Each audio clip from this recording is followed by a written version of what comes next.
Hey friends, this is Dolynny Tv, and the Edmonton Oilers are about to dominate the Vancouver Canucks if they come to play in this series. Friends, it's been a while since we got a stab at predicting a series. I don't even think truly I did it against the LA Kings, but tonight ahead of game one, tomorrow Wednesday night 8:20 puck drop, of course live on Dolynny TV as we got the play-by-play. Just a little self-advertising in there for you.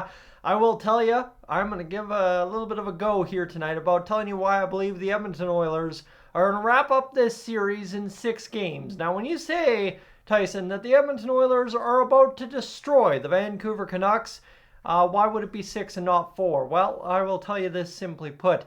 I don't think destroying the Vancouver Canucks is as simple as coming into the series, scoring 6 goals a game, winning every game 6-0, and winning 4 straight. That is not what the Canucks will allow to do. That is not what a Rick Tocchet, head coach of the Vancouver Canucks, will allow the Oilers to do this series.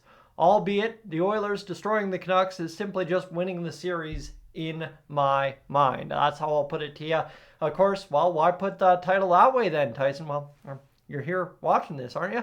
I think that's the kind of point of anything on the internet nowadays, is to get you to click. So that aside, let's get into the meat and potatoes, friends. The Oilers in 6 games is the prediction here on Dolynny TV. Why that is, well, simply number one. Take a guess. If you're a Vancouver Canucks fan, nothing against you. A lot of my good friends are Canucks fans, actually.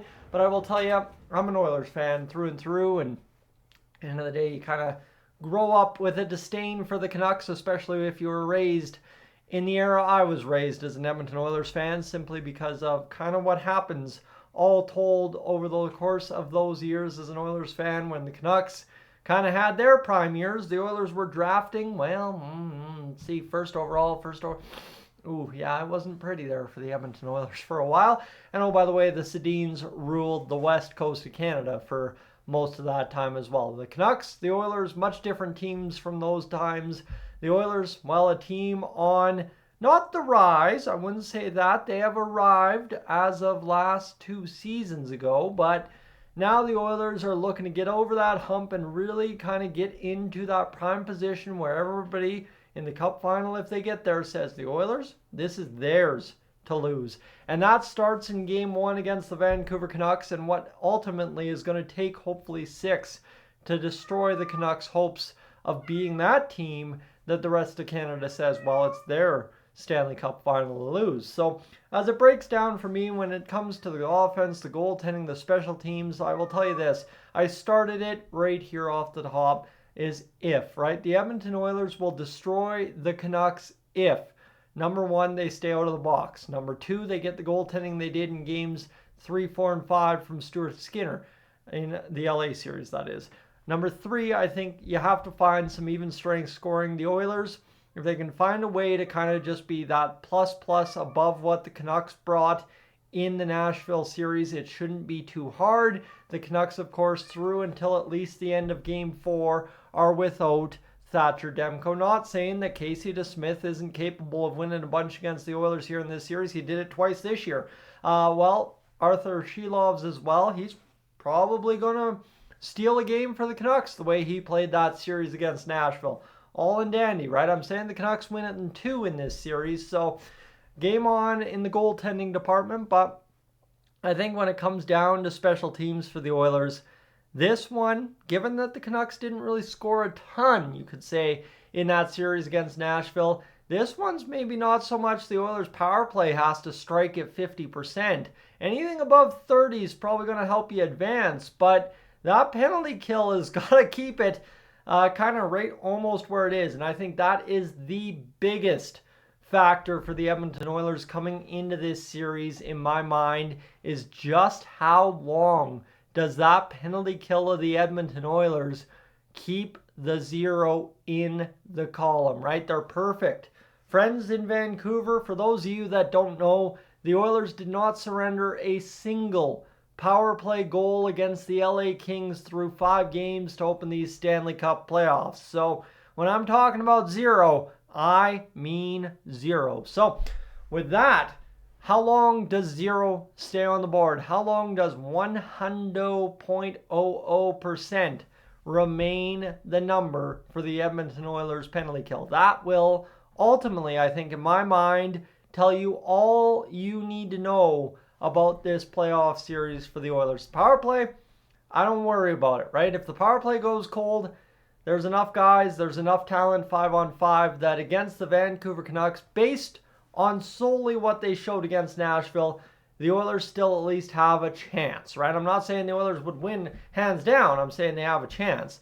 So you add in the special teams, especially if that penalty kill stays as near perfect as possible and the power play stays above 30%. Wash your hands. We're done in 6. But that is making too light a work of it, and I think that's where I'm going to say, right, the Edmonton Oilers will dominate the Vancouver Canucks, destroy the Vancouver Canucks if. Because there is a lot of things that the Oilers still have to do right. And part of that penalty kill is staying disciplined as well, right? You have to stay out of the box as much as possible, because I think it was today on 6:30 Ched with the managing editor of the Athletic for the NHL, Brendan Escott mentioning there for the Oilers, basically when it comes down to it, right, the Oilers need, I forgot my point. Quite simply put, I'm going on too much of a tangent here. But what was it actually about that 6:30 Ched interview? Something about that, I don't know where I was going. Pardon me. You'd think I'd edit this out. I'm going to laugh at myself instead for those of you watching from Vancouver, and we're going to move on. Okay, anyway, keep going here. The Edmonton Oilers do need a couple of things to happen. The Oilers do need a bunch of things to come together. Still, the goaltending could be a question mark, has been for years in Edmonton.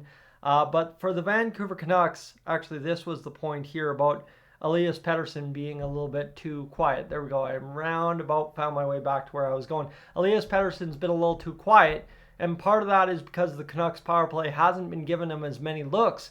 So the Oilers start giving the Canucks too many power plays, and oh my goodness, we could have a problem with a guy who's been kind of silent through the playoffs so far in terms of what Elias Pettersson is fully capable of, right? He is a Connor McDavid, Leon Draisaitl, Nathan MacKinnon, Nikita Kucherov capable player at times, and it would be a dang bad time as an Edmonton Oilers fan to see one of those times be in the round 2 playoffs 2024 against the Vancouver Canucks. So that's where the point was going. Simply, the more you test the waters against the Canucks, it is a team named after killer whales, orcas.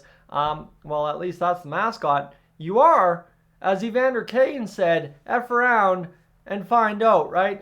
So that's where we're going to hopefully not have to do that whole chart there and go to the 10 with the penalty kill for the Edmonton Oilers. But that said, too, your goaltender needs to be your best penalty killer. So number one, I guess goaltending kind of rises to the top as well. And it really does come down to me, for as much as I've stammered through the back half of this video, simply put, the Edmonton Oilers, if they want to win this series and they want to dominate the Canucks, the special teams, the discipline, everything that goes into the odd man advantages in this series is going to have to be spot on.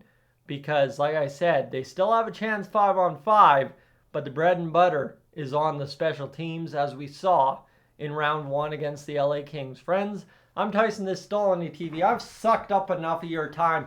Get going. Have a great rainy, well, it looks sunny in Vancouver, rainy day here in Alberta as we close up shop for the preamble of the series. Game 1 goes tomorrow night, 8:20 puck drop. Be here on Dolynny TV. The live stream is going to be a rock, and I am up on out of here.